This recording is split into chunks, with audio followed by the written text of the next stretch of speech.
أعوذ بالله من الشيطان الرجيم.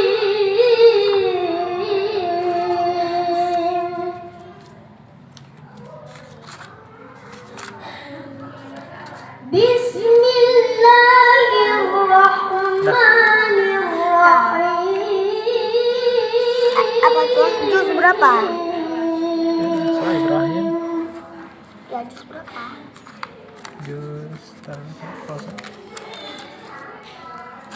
وإذ قال إبراهيم رب اجعل هذا البلد آمنا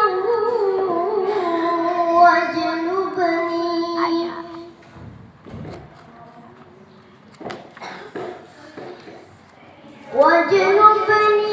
وبني أن نعبد الأصنام.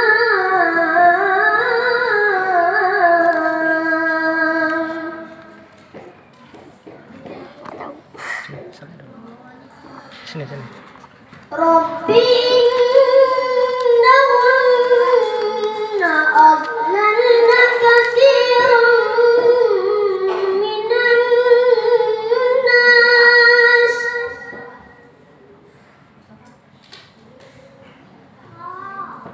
faman tabi'ani fa innahu minni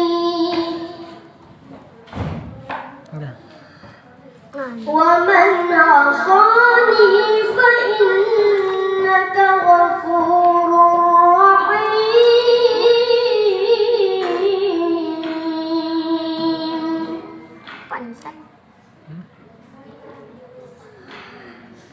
Ya, 255.